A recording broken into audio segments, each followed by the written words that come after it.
acerca del mercadeo de productos forestales. No obstante, como pues les indico, lo que vamos a dedicar o a conocer en este momento son unos principios fundamentales y muy básicos de mercadeo.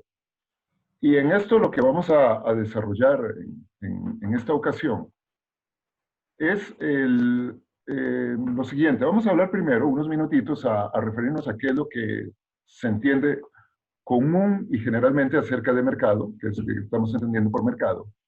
Y vamos a empezar a introducir una noción que no es de este curso, sino de un curso pues, de licenciatura, que tiene que ver con estrategia o estrategias de negocio. Nada más lo vamos a hacer de manera muy indicativa porque la relación que hay entre una estrategia de negocio marca la forma o la estrategia de mercadeo que se vaya a seguir. Entonces, es una conexión tal vez importante de tener en consideración. Y posteriormente vamos a empezar a ver algo que tiene que ver con cómo construir un proceso de diseño, o más bien cómo diseñar un proceso de mercadeo para un producto o para un servicio.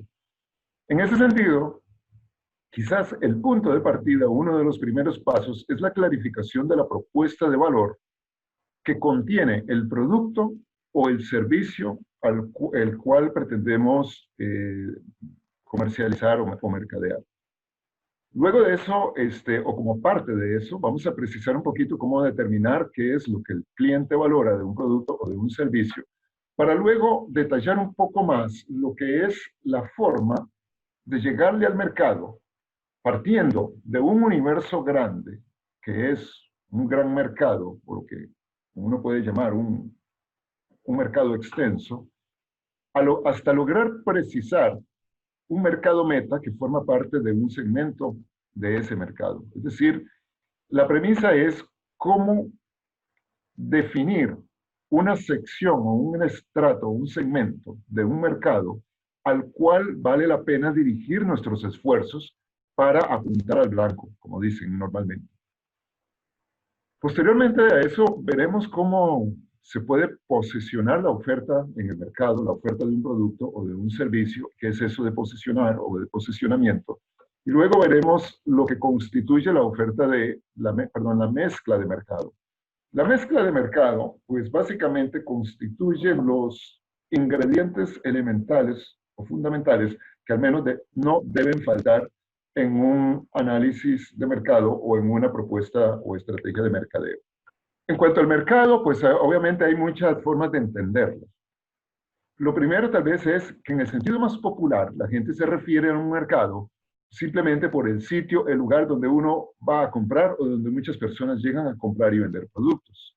No obstante, desde un punto de vista económico, la noción de mercado, cuando se habla de mercado desde la perspectiva económica, de lo que se está hablando no es tanto de un lugar en sí o de un conjunto de lugares, sino más bien de un conjunto de relaciones de intercambio que hacen diferentes personas, unos oferentes que venden servicios o bienes a otras personas y que pueden ser también, esos intercambios pues se pueden dar o entre personas o entre empresas, entre organizaciones. Y la otra implicación que tiene este concepto es que hay unos actores en juego, ¿verdad? Son justamente los oferentes y los compradores, ¿ya? Y que el conjunto de oferentes o de vendedores son los que se llaman industria. A eso se les llama industria. La industria son el conjunto de vendedores, ¿verdad? También puede uno hablar de sector industrial, ¿verdad? Pero en el fondo, digamos que los economistas usan un poco ese término para referirse al conjunto de vendedores, mientras que el conjunto de compradores constituye entonces lo que se denomina mercado. O sea, entonces el tamaño, cuando se habla de tamaño de mercado o a qué mercado nos vamos a dirigir, estamos fundamentalmente pensando en todos aquellos compradores de un determinado tipo de bien o de un determinado tipo de servicio. Ahora bien, y aquí tenemos un concepto desde el punto de vista de mercadeo, ya más específico. Y en esto lo que se refiere fundamentalmente, o a lo que se entiende por mercado, pues es el conjunto de clientes potenciales que comparten una necesidad o un deseo y que están dispuestos a satisfacerla mediante la compra de un producto o de un servicio, ¿verdad? Y note que ya aquí habla de clientes potenciales, es decir, son aquellas personas que potencialmente podrían comprar un producto que nosotros queremos ofrecer. Entonces, si nosotros estamos ofreciendo servicios, digamos, productos de madera, ¿quiénes son los que potencialmente podrían comprarlo? Eso es lo que llamaríamos, digamos, el mercado. Hablemos todavía del mercado como algo nebuloso, tal vez todavía como algo sin límites muy bien definidos de hasta dónde llega, ¿verdad? Para más o menos ir precisando un poquito el concepto cuando vamos hablando de segmentos de mercado. El otro elemento que creo que es importante tener en consideración es el siguiente. Cuando se quiere vender o colocar un producto en el mercado, eso no es como tan al azar. Eso no es una cosa que se hace simplemente, se pone el producto en el mercado y los clientes van a llegar a verlo y comprarlo así. Se dice que es como lanzar un dardo o una flecha a una diana. Tienes que afinar la puntería. Clarificas de cuál es el punto al que le quieres pegar. Y entonces ese es todo el gran esfuerzo que hay que hacer en temas de mercadeo para lograr uno identificar lo que vamos a llamar un mercado meta. Y a ese mercado meta es el centro del blanco, el centro de la diana al cual nosotros les estaríamos apuntando. Entonces es muy importante conocer las características, no más que del producto, las características de ese mercado meta o de ese segmento de mercado al cual nosotros queremos dirigir. Aquí les introduzco un concepto de estrategia, que en el mundo de los negocios se habla normalmente de estrategias y lo que debemos tener en consideración es que hay formas distintas como las empresas deciden competir en el mercado, ¿verdad? Generalmente las empresas adoptan distintas estrategias de negocio, pero justamente esas estrategias de negocio que una empresa haya elegido o haya definido para sí, esa es la que va a marcar la orientación de una estrategia de mercadeo. Entonces, lo que quiero ilustrarles ahorita es un poco los ejemplos, por lo menos, de algunas estrategias típicas o características o llamadas genéricas, vale decir generales, de negocio. Aquí tienen unas imágenes, sencillamente. En la esquina aquí superior izquierda, podemos ver cómo hay empresas que comercializan la madera simplemente así en bruto, simplemente apilada. Usted ve esa madera, ahí hasta le pueden ver que es una madera que no está cepillada, tal vez no muy bien dimensionada, la coloración es variable, podrían haber hasta mezclas de especies, y el terminado tal vez no es tan fino, el contenido de humedad pues puede ser muy variable o no sabemos. Entonces sencillamente pues es una madera que está allí, pero se comercializa sencillamente por un precio cómodo, ¿verdad? Ahí la gente que, digamos, esto se vende a un precio relativamente bajo en el mercado. A la derecha estamos viendo cómo alguien vende productos más o menos similares, pero ya aquí vemos unas características distintas. Un apilamiento adecuado, productos que parecen estar cepillados o productos ya a los que se les ha aplicado un tratamiento para prolongar su vida útil y algunos con sellos que pueden ser sellos de calidad. Y esto es otra forma de cómo una empresa puede competir. En este caso, están definiéndose o compitiéndose por un producto de una mayor calidad, con una mayor, digamos, claridad en cuanto a las características, las dimensiones y las propiedades, las especies, y todo está debidamente mucho más clasificado y la información de eso pues está debidamente registrada. Ahora bien, aquí tenemos también abajo, en la sección de abajo, tenemos tres cosas distintas. Hay gente que tal vez está dedicada a ofrecer un producto como como la artesanía. Obras de artesanía relativamente pequeñas, muy elegantes, con maderas finas, producto pequeñito, tal vez son adornos. Y esto pues, ¿a quién le interesa? O bien, por ejemplo, una mueblería o una ebanistería que produce muebles de madera finos, pero muy especializados para algún tipo de uso. Aquí, por ejemplo, están fabricando altares para iglesias. ¿Ok? ¿A quién le interesa comprar altares para iglesias? O bien, en el otro, a la derecha, podemos ver un mueble construida con madera vieja, con madera usada. ¿Y a quién le interesa comprar un mueble hecho con maderas usadas, con maderas viejas, con una apariencia completamente rústica? Bueno, entonces aquí lo que estamos viendo son tres diferentes formas como las empresas compiten. La primera es una que llamamos una estrategia de bajo costo o de liderazgo en costos. La segunda, una estrategia por calidad o por diferenciación. Y lo de abajo es simplemente un conjunto de estrategias de nicho de mercado. Voy a caracterizar aquí un poquito más lo que determinan estas tres estrategias. Una que compite en costos, otra que compite por diferenciación o bien por diferentes nichos de mercado. La premisa es esta. Las estrategias de competir por costos o competir por diferenciación, entiéndase, por calidad, son estrategias dirigidas a segmentos de mercado relativamente amplios, relativamente grandes. Tienen muchas demandantes y entonces dentro de estas demandantes vamos a ver, la diferenciación principal que se da es orientarse por un lado a la gente que prefiere productos que les cueste más barato versus aquellos que por sus usos o especialización buscan calidad, buscan cosas finas o buscan cosas que les traigan ventajas en cuanto a su utilización o en cuanto a su funcionalidad. Y bien, abajo lo que tenemos son los llamados segmentos de mercado pequeños, segmentos pequeñitos. Es decir, ¿quiénes quieren comprar altares de iglesia? Pues esos serán un nicho de mercado muy especializado que pueden ser las iglesias. Y no es que anden comprando altares todas las semanas, ¿verdad? Entonces es una característica muy especializada, es un nicho muy particular. El otro nicho, pues puede haber gente que le gusten cosas rústicas y así como decíamos, o gente que le gustan cosas de artesanía, etc.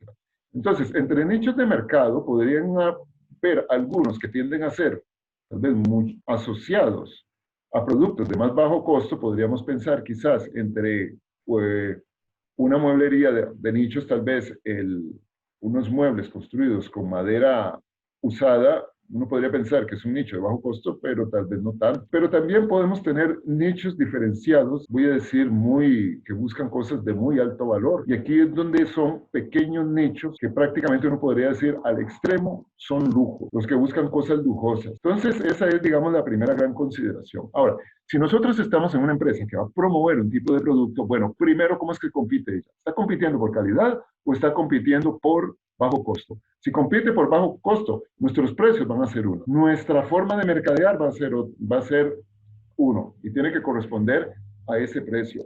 El tipo de cliente al que vamos a buscar que les gusta productos de bajo costo, tendremos que buscarlo de una forma distinta a como los buscaríamos si son clientes que buscan, por ejemplo, diferencias. Entonces, esto es, digamos, una consideración importante que entonces nosotros debemos tener o contemplar para pensar en cómo vamos a mercadear los productos o cómo se comercializan. ¿Verdad? Ustedes pueden ir a buscar, por ejemplo, en el mercado un producto a un mall o a tiendas que están alrededor del mercado central, por ejemplo, ¿verdad? Y pueden encontrar a la larga hasta un mismo producto, con precios obviamente distintos, pero hay que ver qué es lo que se les ofrece de diferente en un comercio o en otro. Generalmente puede ser el servicio relacionado con la venta de ese producto. Si nosotros entonces tenemos un producto que ya sabemos que lo vamos a dirigir a un segmento más o menos o a un gran segmento, vamos entonces a tratar de definir o de clarificar cuál es la propuesta de valor que nosotros estamos haciendo con el producto que queremos ofrecer. Que yo ahí puedo decir, bueno, le vendo esta mesa, este jueguito de comedor, esta mesita. Ok, mire, que es de madera muy bonita. Entonces puedo decir que es de madera de cedro o que es de madera de teca. Puedo decir la madera es maravillosa y puedo también decir aquí que las sillas son muy cómodas o no sé. Pero la pregunta es, bueno, eso es lo que yo aprecio. Tal vez yo estoy valorando en lo que estoy entregando, tal vez estoy valorando la madera. Pero el cliente, ¿qué es lo que valora? Va a valorar eso mismo. Si él valora tanto la madera como yo, estamos conectados. Pero si él lo que valora es otra cosa, creo que estamos desconectados. Y justamente de lo que se trata en un proceso de mercadeo es de encontrar esa conexión.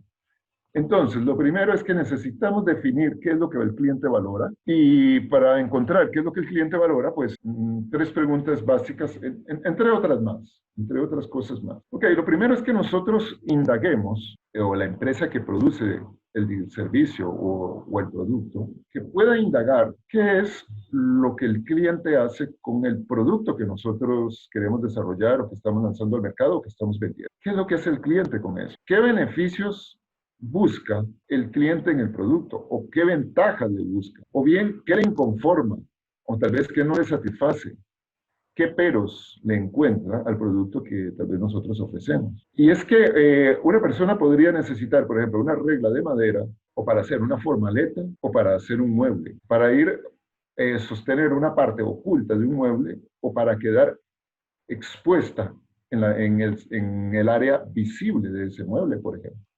Entonces son cosas que, digamos, empiezan a contar. Bien, ¿la respuesta cuál debe ser? Bueno, es que nosotros tenemos que construir la propuesta de valor determinando las cosas o las respuestas o los usos que esa persona da.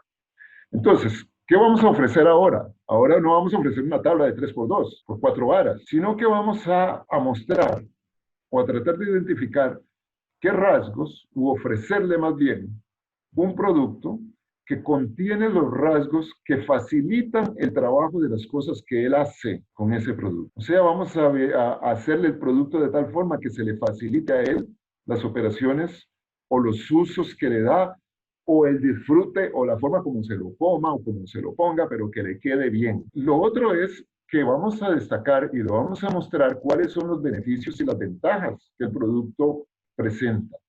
Y ya ahora estas desventajas las vamos a ver asociadas a las cosas pues, que a él le interesan. Y lo tercero es que le vamos a mostrar qué soluciones le ofrece este producto a los problemas que él le veía, a las limitantes, a las objeciones que le tenía al producto. ¿Verdad? Entonces, ¿qué cosas estamos remediando con este nuevo producto, con esta nueva presentación o con esta mejora que le hayamos hecho?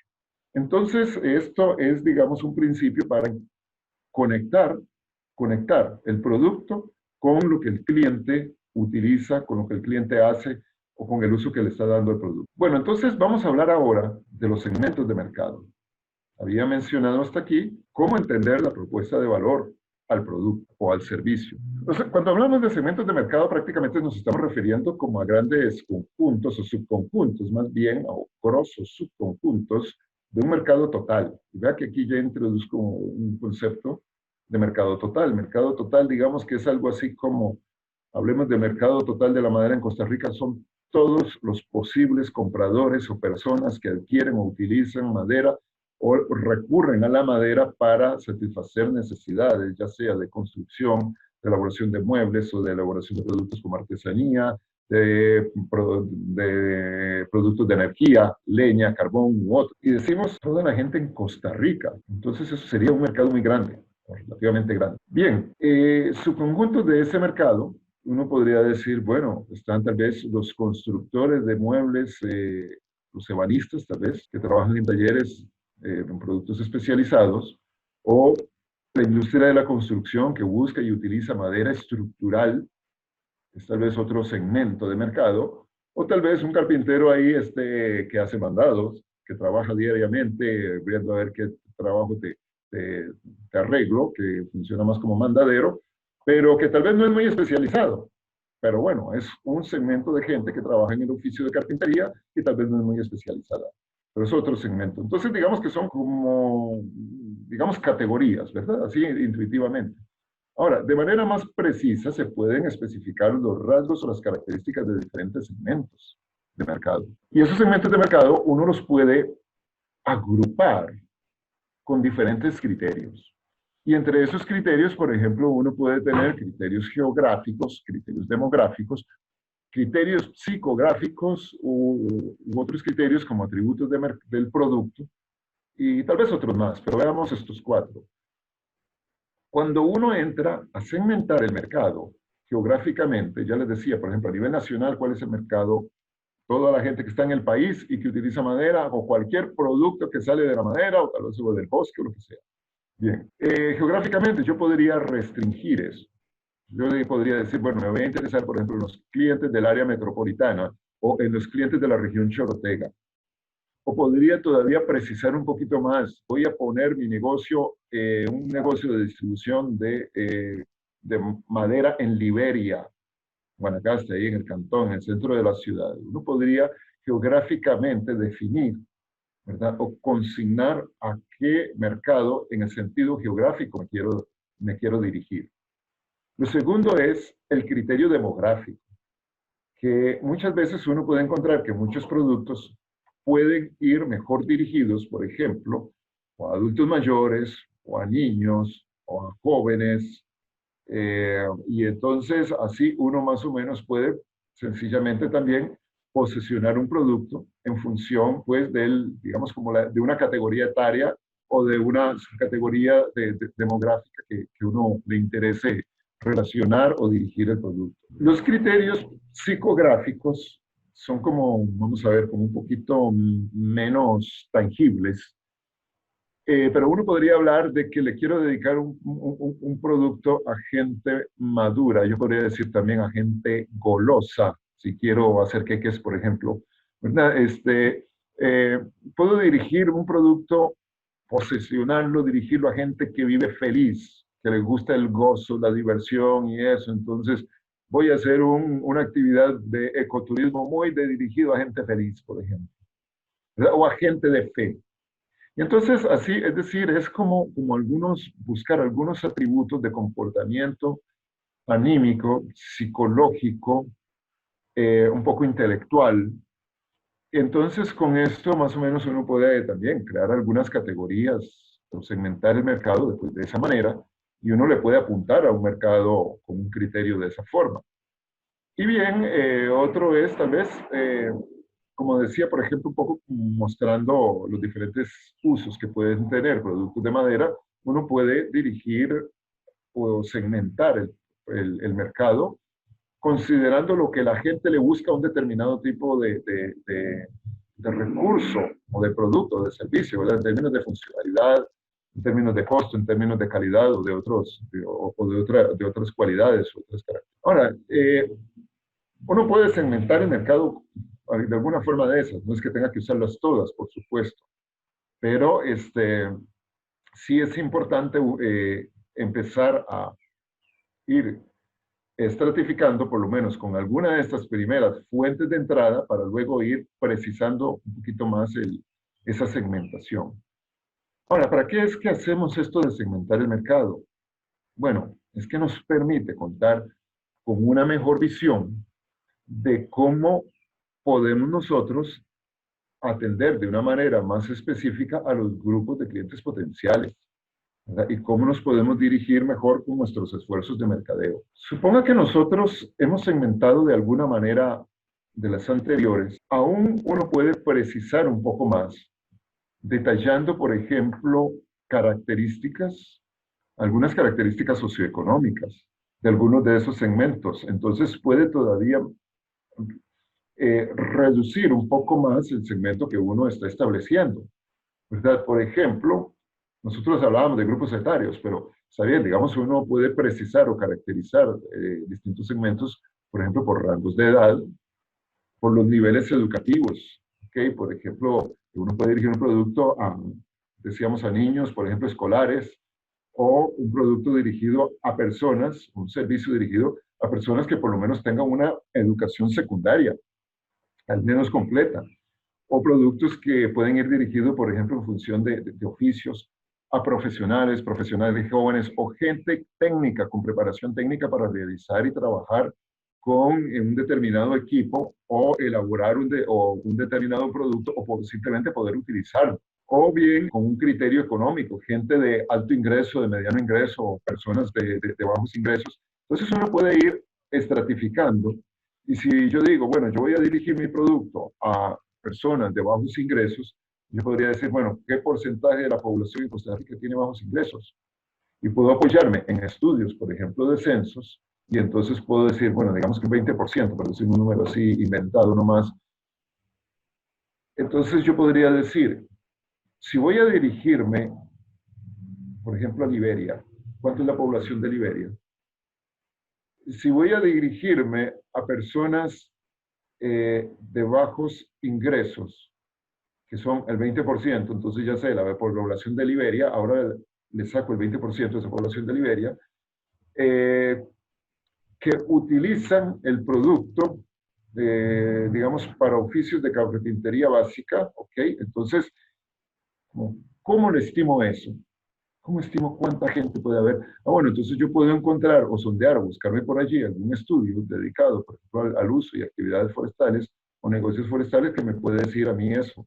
Me puedo ir para la Oficina Nacional Forestal y me puedo encontrar una pista de, bueno, cuánta mueblería especializada hay en el país y me encuentro por lo menos un dato y puedo hacerle una estimación y entonces puedo finalmente decir, bueno, es que mi mercado potencial en Liberia podrían ser unos, por ejemplo, 3.000 carpinteros.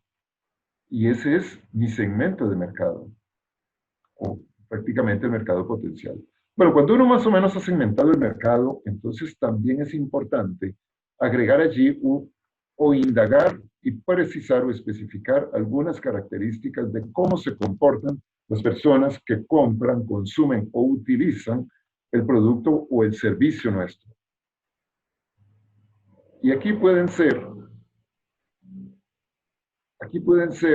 por ejemplo, características, como ya decíamos, indagar, por ejemplo, cómo utilizan el producto, qué preferencias tienen, cuántos prefieren atributos de calidad, cuántos prefieren atributos tal vez o características de marca, dónde les gusta ir a comprar o dónde prefieren ir a comprar y por qué prefieren ir a comprar allí, cómo les gusta que se le entreguen, si ellos prefieren venir a recoger, si prefieren que se les entregue a domicilio, todo ese tipo de preferencias, ¿verdad? Y importante también, ¿quiénes intervienen en la compra de un producto? Es la misma persona, la persona que lo compra es la misma que la va a usar, primera condición.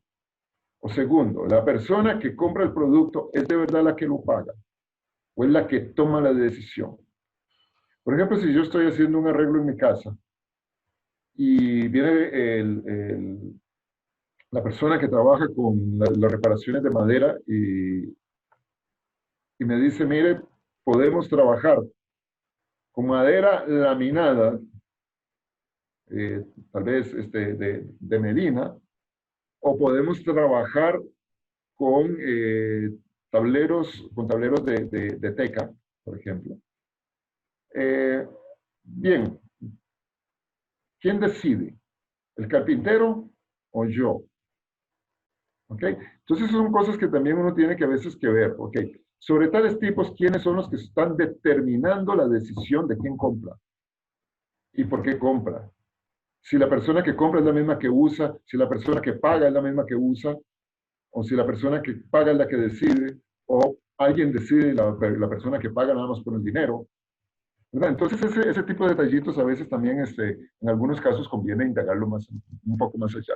¿Verdad? Para entonces uno poder dirigir las estrategias de mercadeo, pues orientadas a generar información, tal vez para las personas que puedan influir en la decisión de compra. Y bien, lo último entonces es que uno selecciona lo que llama un mercado meta. Y ese mercado meta es, como les decía, bueno, las 3.000 personas que en Liberia trabajan con madera, que son practican un tipo de mueblería o carpintería de bajo costo. Entonces es la parte del mercado a la cual yo dirijo o decido, más bien, dirigir mi atención y mi esfuerzo y mis productos. Entonces ya vemos que de un mercado grande, global, difuso, nosotros podemos ir segmentando hasta llegar a un mercado meta que podemos nosotros entenderlo, comprenderlo mejor y dirigir nuestros esfuerzos a ese mercado meta. Bien, quiero saber si hasta aquí hay alguna consulta alrededor de lo que he dicho, tanto lo de generación del valor o comprensión de cómo creamos valor, o más que crear es cómo, cómo identificamos la propuesta de valor de nuestros productos. Y lo otro es este tema del proceso de segmentación. ¿Algunas preguntas sobre eso? Les doy libertad de hacer comentarios o preguntas. Profe. Adelante. Hola, ¿cómo le va? Le habla Kevin Solano. ¿Qué tal, Kevin? Profe, yo tenía una preguntilla. Sí. Bueno, esta última parte va como muy asociada a lo del video que usted subió en el aula virtual. Sí. Cuando hablaba de la parte de segmentación del mercado, usted hablaba sobre un mercado potencial y un mercado disponible, así es la diferencia. En la parte de clientes, uno podría hablar de la misma manera, clientes potenciales y clientes disponibles, o ya en esa no.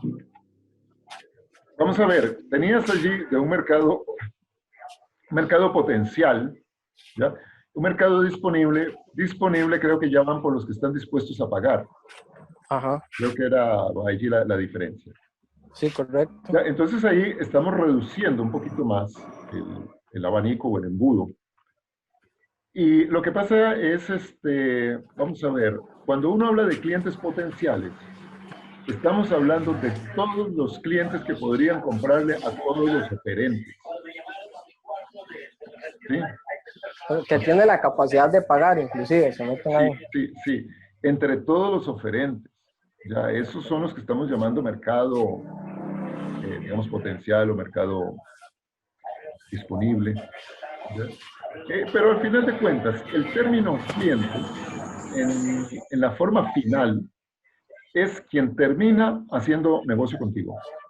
A esos los vais a llamar, estos son mis clientes. Ahora, cuando ya tienes clientes, cuando ya tienes gente que te compró, hay un proceso, yo tal vez no lo tengo dicho aquí, pero se los voy a mencionar, que es un proceso que se llama, o algunos le llaman fidelización de clientes, que es cómo sostengo al cliente o cómo lo hago volver, cómo lo vuelvo un cliente recurrente, cómo lo convierto en un cliente frecuente, ¿verdad? Una persona entonces que va a preferir comprarme a mí, ¿verdad? Entonces, pues para eso también hay una serie de tácticas que tal vez no las voy a desarrollar mucho, pero sí son importantes en estrategias de mercadeo. Profe, en esa parte es donde entra el servicio postventa. Sí, entra, por ejemplo, el servicio postventa como una de las formas de contenerlos, ¿verdad? De contener o mantener relaciones con los clientes, ¿verdad? El servicio postventa es una de ellas. ¿Sí? Lo otro es estarles recordando, por ejemplo, hoy se usa mucho incluso con las redes sociales, hasta con WhatsApp. A mí hay gente que me está recordando que esta semana vienen a distribuir café gourmet por Heredia. Entonces, o sea, que tienen ya por lo menos una lista de clientes que saben que pueden ser clientes recurrentes y les están informando, tenemos un nuevo producto, tenemos un nuevo servicio, esta semana tenemos una feria, esta semana tenemos una oferta, y les están informando cosas, ¿verdad? Y son, digamos, entre otros métodos, pero sí, o sea, importante entender, el mercadeo no se acaba con el acto de la venta. ¿Alguna otra consulta? Wilmer, adelante. Sí. Profe, una consulta. ¿Qué tan, digamos, de acuerdo a los productos que maneja el sector forestal, qué tan importante es ser tan específicos en ese nicho de mercado y en la estrategia, constantemente estar evolucionando el producto? Porque, por ejemplo, usted va y compra un escritorio de madera y lo va a comprar solo una vez, o compra un purlin de madera, lo va a comprar probablemente una vez, o un marco de puerta, o una puerta. Entonces, ese nicho de mercado y el producto, ¿qué tan constante debe estar evolucionando? Se tiene que ver al mercado, no a un cliente particular. Por ejemplo, hicimos la casa donde ahora vivo hace unos 10, 12 años atrás, estábamos en los planos y pues desde allí se empezaban a tomar algunas decisiones. Hoy hay productos interesantes que a mí digamos, me gustaría utilizar o conocer, ¿verdad? Pero en general, en el sector forestal, uno tiene que ver el comportamiento del mercado, del sector, más que el comportamiento que pueda tener un cliente. El cliente te puede comprar un producto, como dices, una vez cada 10 años tal vez, pero en el mercado sí tienes que estar innovando.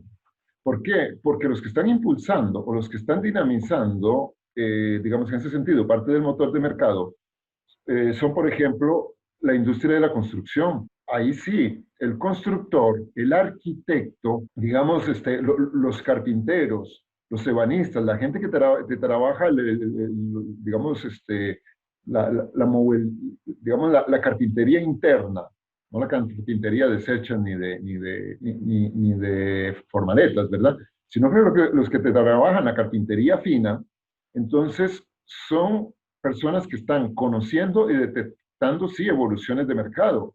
Y estos son personas que por lo general recomiendan el uso o la compra de un determinado producto, ¿verdad? Entonces, digamos, en ese sentido, sí, tal vez no es necesariamente el usuario final, pero en el mercado, hay que ver el mercado como mercado dinámico, ahí sí. Y vean qué importante, porque aquí yo lo que puedo estar es identificando tal vez un segmento, ¿verdad?, asociado a la construcción, que es mucho más dinámico y mucho más propenso a, digamos, a estar pendiente de cambios e innovaciones en los productos forestales o productos de madera, por ejemplo.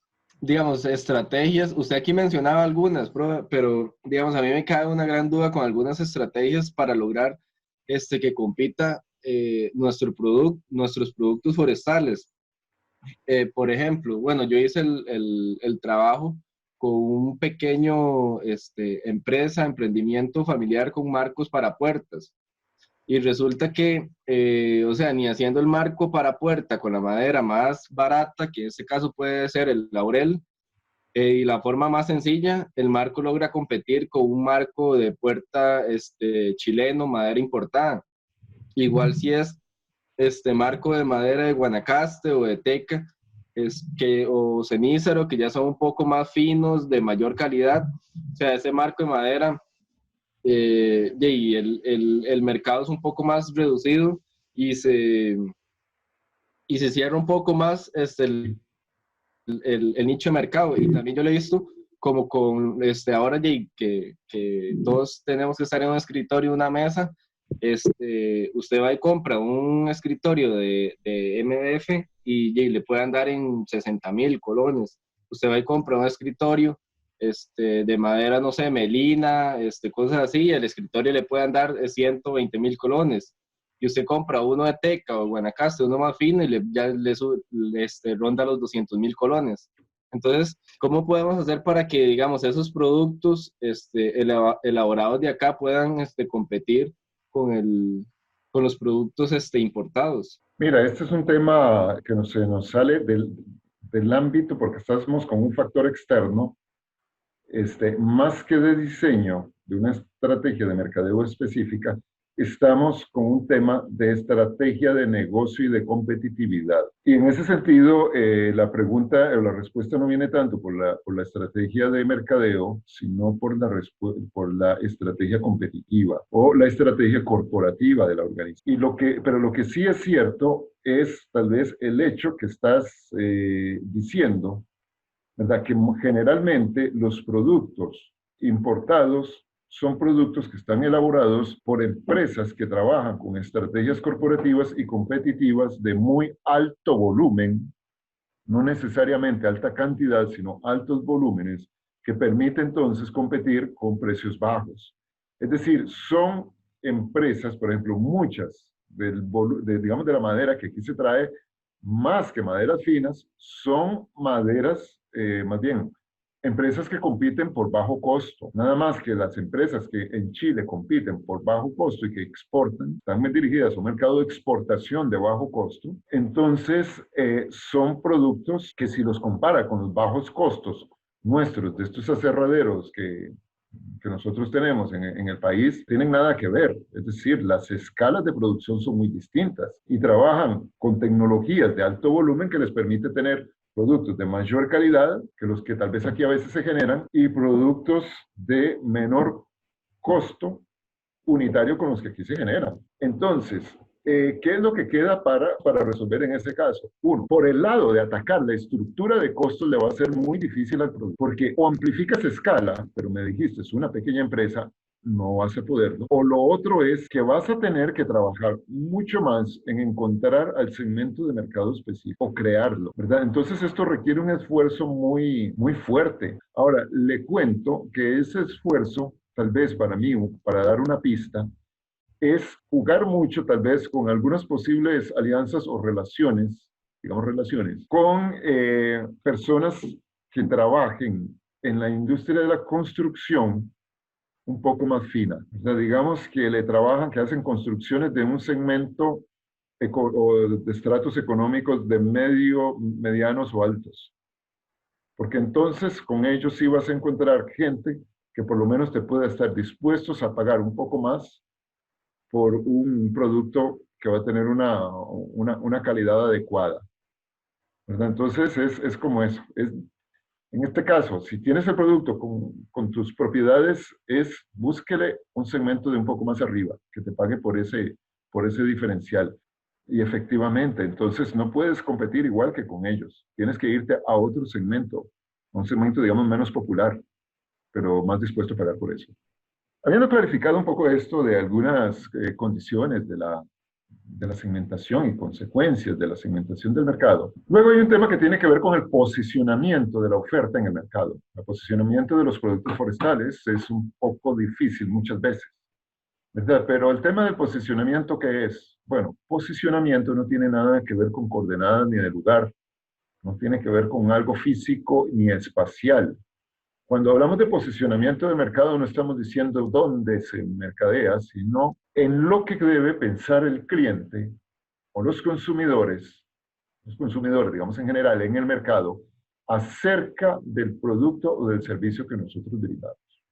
¿Qué es lo que tiene que pensar, digamos, esos posibles clientes acerca del producto nuestro? Y en ese sentido, pues, lo que uno trata es, entonces, más bien, como decir, en lugar de resaltar que una regla de Laurel de 3x2 o cosa por el estilo, es empezar a resaltar los atributos esenciales y distintivos del producto y comunicar un poco esa idea. Y es más una idea, insisto, es una idea. Es un pensamiento, puede ser algo completamente metafórico, no necesariamente tan descriptivo, ¿verdad? Como por ejemplo, mire cómo se posiciona el valor de marca país en Costa Rica, ¿ya? O cómo se posiciona, digamos, muchos productos. Un producto o un proyecto de fijación de carbono, más que uno hablar de los carbono fijado, ¿verdad? Hay que decir por un planeta, ¿qué es esto? Por un planeta más fresco. Usted lo puede decir así. Estos proyectos de reforestación son proyectos que estamos logrando para construir un planeta más fresco. Entonces, digamos, empieza uno a mostrar atributos, a mostrar una idea. ¿Qué es lo que debe pensar el cliente? Bien, y lo otro es la mezcla de mercadeo. La mezcla de mercadeo, básicamente, tradicionalmente se habla de las famosas 4P. La P, que son las iniciales de los términos producto, precio, plaza y promoción. Hay algunos que hablan hasta de 6P. ¿Ya? Hablan, por ejemplo, además de estas 4 que tenemos allí, algunos distinguen o introducen esa noción que ya se mencionó hace un ratito de postventa, lo introducen como una P adicional, como un elemento de esta mezcla de mercadeo, y otros hablan de la publicidad también, separándola de lo que es la promoción. Sus razones tienen, pero digamos, yo no voy por lo menos a entrar a que despleguemos tanto este tema. Lo que sí es que tal vez quiero decir con esto, es que la forma de mercadear un producto tiene que tener entonces coherencia, una coherencia muy bien lograda entre lo que el cliente busca, lo que es la propuesta de valor para el cliente, completamente coherente con el segmento, el nicho o el mercado meta que nosotros hayamos definido, con las características, las cosas que prefiere ese mercado meta, tiene que ser muy coherente con eso y muy coherente con lo que conforma esta mezcla de mercadeo, estas 4P. Es decir, o más bien con los otros aspectos de las 4P. Es decir, lo primero es que el producto ya tiene que llenar una propuesta de valor. Lo segundo, que el precio tiene que ser estrictamente coherente y consistente con esa propuesta de valor. Si yo te digo que te vendo un producto, que te digo que es de muy alta calidad, y te digo que te lo doy a un precio bajísimo, igual que se consigue en las tablas de segunda, probablemente usted no va a tener todos los elementos de confianza para creer que eso de verdad tiene buena calidad, ¿verdad? Entonces, tiene que lograr una coherencia entre precio y la condición de estar yendo o por diferenciación y calidad, o bien por estar yendo con estructura de bajo costo. Y el bajo costo no tiene que implicar mala calidad, en esto yo creo que es importante, sino que tiene que tener un producto que se ha logrado con un sistema de producción cuyos costos son apenas los suficientes y esenciales para generar y crearle el valor que nosotros le vamos a proponer al cliente. Tal vez aquí agrego algo que tal vez lo debía haber dicho en la lámina anterior cuando hablé de esas estrategias de mercadeo. Es que una estrategia de bajo costo, el desafío de competir por costos está en lograr que tu estructura de costos te permita vender el producto a un precio bajo, sin embargo, obtener un margen de ganancia relativamente fuerte. ¿Ya? Relativamente fuerte. Y eso es algo que no es fácil de lograr. O sea, no es fácil competir por costos. que competir por costos no es lo mismo que competir por baratijas, ¿verdad? Ese es, digamos, el cuidado que hay que tener. Con respecto al precio, aparte de esa coherencia, tal vez con la estrategia que estábamos diciendo, si vamos por bajo costo o por diferenciación, es importante también conocer o identificar políticas de precios, es decir, cómo se fijan los precios en esta empresa, o con respecto a qué vamos a fijar nuestros precios. Vamos a fijar nuestros precios, por ejemplo, con respecto o en comparación con un competidor principal, o tal vez el principal negocio que hace o que lanza más productos al mercado de los que nosotros hacemos. O trabajamos sobre precios promedios que hay en el mercado. Nos vamos a situar al nivel de los precios medios que hay, que están ofreciendo los distintos fabricantes, productores o competidores, como queramos llamarlos. Sí, tal vez como parte de nuestra política de precios incluye, por ejemplo, descuentos, unas políticas de descuentos o políticas de cobros, plazos para pagar, por ejemplo. No te voy a dar un descuento, pero te voy a dar un mayor plazo para que puedas pagar. ¿Cuánto es el margen de ganancia que nosotros estamos obteniendo? Y ahorita me refiero al margen. Esas son digamos, algunas de las consideraciones que nosotros debemos tener con respecto al precio. Con respecto a la plaza, el concepto de plaza tiene que ver con sitio, plaza, emplazamiento, ubicación. ¿Dónde se vende? ¿Cuál es el lugar adecuado para ir a vender el producto que nosotros estamos ofreciendo o que vamos a ofrecer? ¿O dónde nos situamos? O si es algo que se va a distribuir en algún tipo de local, bueno, ¿en qué tipo de comercios? Por ejemplo, bueno, voy a poner así, este es vamos a hacer un productito que se puede vender o en supermercados o en pulperías. ¿A dónde? ¿A dónde sea adecuado? Si en ambas, bueno, ¿a qué precio va a pulperías y a qué precio va a supermercados? Entonces debemos guardar una serie de consistencias con ese tipo de cosas. El concepto de plaza incluye ya, digamos, no solamente ese lugar de un establecimiento, de un local, donde el cliente puede llegar y nosotros vamos a estar con nuestros productos, sino también se refiere el concepto de plaza a todos los movimientos que tiene que dar el producto desde que sale, desde nuestro punto, desde nuestro lugar, hasta que llega digamos, a un cliente final. Y esto tiene que ver tal vez con una cadena de distribución, ¿verdad? Si nosotros vendemos, por ejemplo, intermediarios, el intermediario le vende a un detallista y el detallista le vende al cliente o al usuario final, bueno, el analizar y el diseñar nuestro flujo de distribución es algo que nosotros tenemos que ver si esa forma de distribuir le agrega parte del valor prometido al cliente. Es parte de lo que nosotros analizamos. Y luego, en lo más específico del tema de plaza, es la ubicación en el punto de venta, dónde ponemos el producto en el punto de venta, ¿verdad? Y cómo lo exhibimos, dónde se va a ver, dónde se va a mostrar, dónde tiene que mostrarse y de qué manera tiene que mostrarse. Esto último es tan específico que también tiene un término, una palabrilla ahí que los mercadólogos utilizan, que es el merchandising o merchandising. Esto es algo que se refiere simplemente a la forma de mercadear en el punto de venta.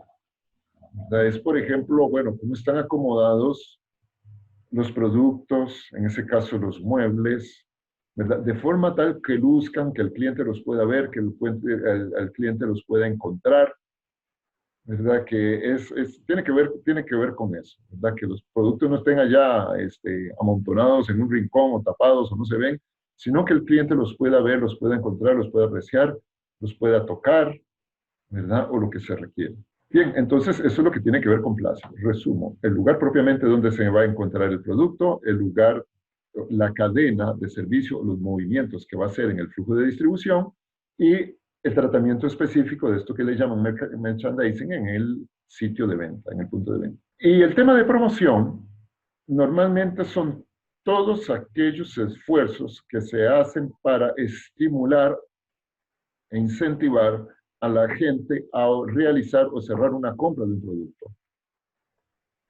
Y aquí entran, por un lado, comunicaciones, o empujes, acciones de empuje o de impulso también, ¿verdad? Por ejemplo, en comunicaciones, ¿qué es? Pues entra aquí toda la publicidad o todas las formas de comunicar o hacer llegar información a los clientes sobre los productos o servicios. Y hoy por hoy son múltiples.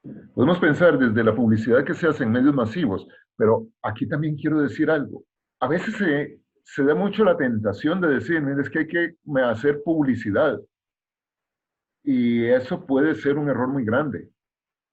Porque si tu segmento de mercado, primero, si te responde a publicidad, si está conectado a los medios o los canales por los cuales se transmite o difunde la publicidad, va bien. Si no, no tiene mucho caso. En el caso de productos forestales, no todo se presta para hacer publicidad masiva. O más bien, no todo no. Pocas cosas se prestan como para una publicidad masiva. O sea, es un segmento de mercado que hay que trabajarlo, digamos, hay que promoverlo, hay que informar y todo, pero no necesariamente con usted no va a pagar un anuncio en televisión, ¿verdad? Para anunciar los marcos de las puertas, esos que nos ponía el compañero de ejemplo hace un rato, ¿verdad? Sino que aquí las comunicaciones tienen que ser un poco más directas y específicas a las personas que trabajan en el nicho de mercado que nosotros nos dirigimos o nos queremos dirigir. En cuanto a los impulsos, están las famosas pruebas, demostraciones, sobre todo el dar a probar, ¿verdad? El que conozca, el que sienta, el que toque, el que mire. En productos forestales no es que se los vayan a llevar todos, pero una persona que, por ejemplo, asiste a una feria y usted le muestra todas las diferentes cosas, y si usted está vendiendo sillas o muebles, pues siéntese en este y siéntese en este otro, y cuál le gusta más, cuál se siente más rico. O sea, todo ese tipo de cosas son necesarias justamente porque tal vez si la persona obviamente vino a conocer, obviamente quizás no venía en plan de comprar, pero se lleva la información, ¿verdad? Información que puede sencillamente compartirla o mencionarle a alguien de un producto, ¿verdad? O de una empresa que está haciendo productos con tales características. Entonces, en ese sentido, el esfuerzo por mostrar, por demostrar, por hacer probar las cosas, es algo que contribuye mucho.